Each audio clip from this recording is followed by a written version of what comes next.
Sir ಇನ್ನ Darshan sir ತುಂಬಾ different ವ್ಯಕ್ತಿ. ಅಂದ್ರೆ ದರ್ಶನ್ ಸರ್ ಸಿನಿಮಾಗೆ ನೀವು ಕತೆ ಬರ್ದಿದ್ದೀರಾ ಅಂತ ಬೇರೆಯವ್ರು ಹೇಳಿದ್ರು. ದರ್ಶನ್ ಸರ್ ಹೇಳ್ತಾರೆ ಜಡೇಶ್ ಕಥೆಯಲ್ಲಿ ನಾನು ನಟಿಸಿದ್ದೀನಿ ಅಂತ. ಆ ವ್ಯಕ್ತಿ ಬಗ್ಗೆ, ಆ ವ್ಯಕ್ತಿತ್ವದ ಬಗ್ಗೆ ಓವರ್ ಆಲ್ ಹೇಳಿದ್ರೆ ಸರ್ ಅವ್ರಿಗೆ ಎಷ್ಟು ಇದು ಅಂತಂದ್ರೆ ಗ್ರೇಟ್ನೆಸ್ ಅಂದರೆ ಎಷ್ಟು ಪ್ರೆಸ್ ಮೀಟ್ ಆಗಿದೆ, ಎಷ್ಟು ಶೋ ಇದೆ. ಅವರು ಹೇಳೋದು ಒಂದೇ, ನಮ್ಮ ಡೈರೆಕ್ಟ್ರು ತರುಣ್, ನಮ್ಮ ಡೈಲಾಗ್ ರೈಟ್ರು ಮಾಸ್ತಿ, ಆಮೇಲೆ ನಮ್ಮ ಕಥೆಗಾರ ಜಡೇಶ್, ಸಿನಿಮಾಟೋಗ್ರಾಫರ್ ಸುಧಾಕರ್, KM ಪ್ರಕಾಶ್, ಈ 5 ಜನ ಏನು ಬೇಕಾದರೂ ಮಾಡ್ತಾರೆ ಸಿನಿಮಾದಲ್ಲಿ. ಇವರು ಅಂಥ ರಾಕ್ಷಸರು ಇವರು. ಪ್ರತಿಯೊಂದು ಇದರಲ್ಲಿ ಹೇಳ್ತಾರೆ. ಅದು ಹೇಳಿದಾಗೆ ನನಗೆ ಮೈ ಜುಮ್, ಯಾಕಂದರೆ ಯಾವಾಗಲೂ ಹೇಳಿದಾಗ ನಾನು ಸ್ಟೇಜ್ ಮೇಲೇ ಇರ್ತಾಯಿದ್ದು, ಮೈ ಜುಮ್ ಅನ್ನೋದು. ಅವ್ರು 4 ಸಾರಿ ಹೇಳಿದ್ರೆ 4 ಸಾರಿ ನಾನು ಸ್ಟೇಜ್ ಮೇಲೇ ಇದ್ದೀನಿ.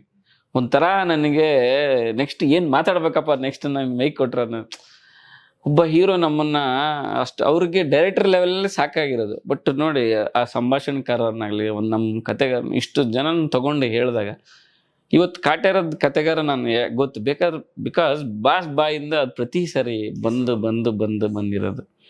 ಸೊ ಅದನ್ನೆಲ್ಲ ಗುರುತಿಸಿ ನಮ್ಮನ್ನು ಅಲ್ಲಿಗೆ ತಗೊಂಡೋಗ್ತಾರಲ್ಲ, ಇನ್ನೂ ಎಷ್ಟಾದರೂ ಬರೆಯೋಣಪ್ಪ ಅವ್ರಿಗೆ ಅಂತ ಅನ್ನೋದು. ಅಂದರೆ ಅವ್ರಿಗೆ ಎಷ್ಟು ಬರೆದ್ರು ಸಾಲಲ್ಲಪ್ಪ, ನಾನು ಬೇಕಾದ್ರೆ ಇನ್ನೂ ಎಷ್ಟಾದರೂ ಬರಿತೀನಿ ಅವ್ರಿಗೆ ಅಂತ ಅನ್ಸೋದೇ ಅಲ್ಲಿ. ಸೊ ಆ ಥರದ ಒಂದು ಗುಡ್ ಎಕ್ಸ್ಪೀರಿಯೆನ್ಸ್, ಒಂದು ಗುಡ್ ವೈಬ್ ಕೊಟ್ಟರು ಅವ್ರು ನನಗೆ, ಒಂದು ಮೋಟಿವೇಶನ್ ಕೊಟ್ಟರು ನನಗೆ.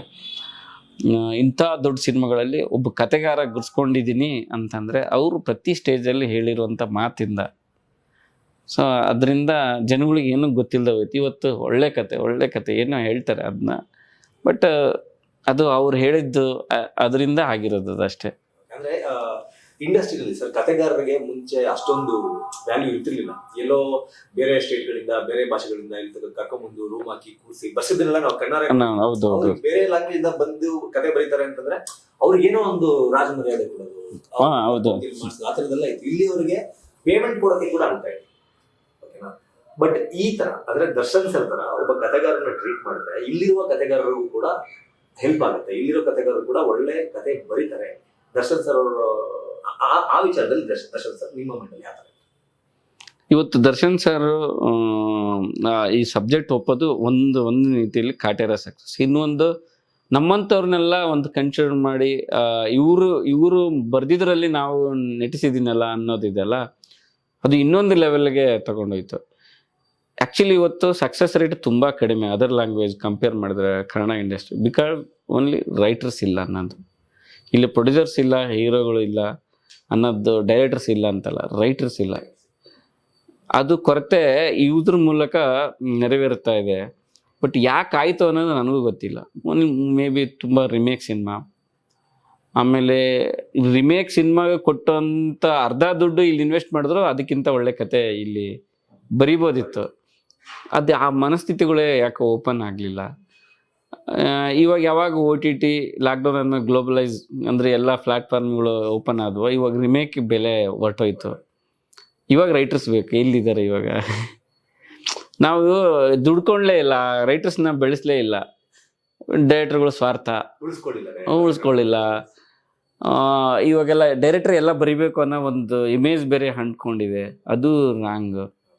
ಇವಾಗ ತರುಣ್ ಸರ್ ಹಾಕಿ ಕೂತಿದ್ರೆ ನಮಗೆ ಅವಕಾಶ ಕೊಡಲಿಲ್ಲ ಅಂದರೆ ಕಾಟೇರ ಆಗ್ತಿತ್ತಾ? ಅವ್ರು ಬಿಟ್ಕೊಟ್ರು, ನಾನು ಡೈರೆಕ್ಟ್ರು, ಸ್ಕ್ರಿಪ್ಟ್ ರೈಟ್ರು, ನಾನು 2 ಪಾಯಿಂಟ್ ಹೇಳಿದೆ, ಜೊತೆ ಕೂತ್ಕೊಂಡು ಮಾಡಿದ್ರು, ಅದ್ಭುತವಾದ ಸೃಷ್ಟಿ ಆಯಿತು. ಎಲ್ಲ ನಂದೇ ಆಗ್ಬೇಕಂದಿದ್ರೆ ಅದು ಕಾಟೇರ ಆಗ್ತಿರಲಿಲ್ಲ. ಸೊ ಈ ಮನಸ್ಥಿತಿಗಳು ಆಗಲಿಲ್ಲ. ಆಗಿದ್ದರೆ ಇವತ್ತು ಇನ್ನೂ ಸಮೃದ್ಧಿಯಾಗಿರೋದು. ನಾನು ಇದ್ರ ಮೂಲಕ ಅದನ್ನೇ ಕೇಳ್ಕೊಳ್ಳೋದು. ಇವು ಯಾವುದಕ್ಕೋ ರಿಮೇಕಿಗೆ ಮತ್ತು ಯಾವುದಕ್ಕೋ ದುಡ್ಡು ಖರ್ಚು ಮಾಡ್ತೀವಲ್ಲ, ಕಡಿಮೆ ಮಾಡೋ, ಎಲ್ಲಿ ರೈಟರ್ಸಿಗೆ ಕೊಡಿ, ಅವ್ರಿಗೊಂದು ಸ್ಟೇಜ್ ಕೊಡಿ, ನಿಮಗೆ ಅಲ್ಲೇ ಅದ್ಭುತ ಸೃಷ್ಟಿ ಆಗೋದು. ಈ ಪೇಪರಲ್ಲಿ ಇಲ್ಲ ಅಂದರೆ ಸ್ಕ್ರೀನಲ್ಲಿ ಆಗಲ್ಲ. ಫಸ್ಟ್ ಪೇಪರಲ್ಲಿ ಆಗಬೇಕಂದ್ರೆ ರೈಟರ್ಸ್ ಬೇಕು. ಎಷ್ಟೋ ಜನ ರೈಟರ್ಗಳ ಬಾಯಲ್ಲಿ ಕೂಡ ನಾನು ಕೇಳಿದ್ದೀನಿ ಸರ್, ಕತೆ ಬರ್ಕೊಟ್ಟಿದ್ದೀನಿ, ಒಳ್ಳೆ ಪೇಮೆಂಟ್ ಇಲ್ಲ, ಅಲ್ಲಿ ಸಿಗೋದು ನಮಗೆ ಮನೆ ಬಾಡಿಗೆ ಕಟ್ಟಕ್ಕೆ ಕೂಡ ಸಾಕಾಗ್ತಿಲ್ಲ. ಈ ಥರದ್ದು ಇಂಡಸ್ಟ್ರಿಲಿ ಈ ಥರ ಇಂಡಸ್ಟ್ರಿ ಬೆಳ್ಕೊಂಡ್ ಬಂತು ಸ್ಯಾಂಡಲ್ವುಡ್. ಇವಾಗ ಪ್ರೆಸೆಂಟ್ ಹೇಗಿದೆ ಸರ್ ರೈಟರ್ಗಳು? ಇವಾಗೂ ಹಾಗೆ ಇದೆ ನನ್ನ ಹೊರತುಪಡಿಸಿ. ಬಿಕಾಸ್ ನಮ್ಮ ಟೀಮ್ ಆ ಥರ ಒಂದು ಹೆಲ್ತಿ ಇದೆ. ನಮ್ಮ ಟೀಮ್ ತರುಣ್ ಸರ್ ಬೇರೆ ಎಲ್ಲ ಇರೋದು ಒಂದು ಹೆಲ್ತಿ ಟೀಮ್ ಇರೋದ್ರಲ್ಲಿ. ಬಟ್ ಈ ಬೇರೆ ಟೀಮ್ಗಳಲ್ಲಿ ಇದು ಇಲ್ಲ. ಅಂದರೆ ರೈಟರ್ಗಳನ್ನ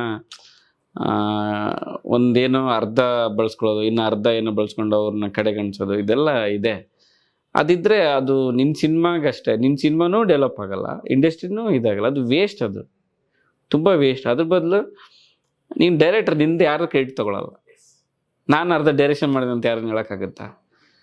ಅವ್ನಿಗೊಂದು ಕೊಟ್ಟರೆ ಆಯಿತು, ಇಬ್ಬರು ಸೇರಿ ಬರ್ದಿದ್ದೀನೋ ಅಥವಾ ಅವ್ನು ಬರ್ದನೋ ಹೇಳಿದರೆ ಮುಗಿದೋಯ್ತು. ಡೈರೆಕ್ಟ್ರ್ ಅಲ್ಟಿಮೇಟ್ ಇದರಲ್ಲಿ ಸಪರೇಟ್ ಡಿಪಾರ್ಟ್ಮೆಂಟ್ ಇದೆ ಅಲ್ವಾ? ಹೌದು ಹೌದು. ಇವಾಗ ಹಾಲಿವುಡ್ಡಲ್ಲಿ ಎಲ್ಲ ಅವರೇ ಬರ್ಕೊಂಡು ಕೊಡ್ತಾರೆ, ಇಲ್ವಲ್ಲ? ಅವ್ರದ್ದು ಡೈರೆಕ್ಷನ್, ಅಲ್ಲಿ ಡೈರೆಕ್ಷನ್ಲಿ ಕ್ರಿಯೇಟಿವ್ ಡೈರೆಕ್ಟರ್ ಅಂತ, ಡಿಸೈನ್, ಪ್ರೊಡಕ್ಷನ್ ಡಿಸೈನ್ ಅಂತ, ಇನ್ನು ಡೈರೆಕ್ಟರ್ದಲ್ಲೇ ಅರ್ಧ ಭಾಗಗಳು ತುಂಬ ಇದಾವೆ ಅಲ್ಲಿ, ಎಲ್ಲ ಅವರೇ. ನಾವು ಇಲ್ಲಿ ಡೈರೆಕ್ಟರ್ ಅಂದರೆ ಎಲ್ಲವೂ ಮಾಡಬೇಕು, ಅದೊಂದು ಭ್ರಮೆ ಅದು ಅಂತ.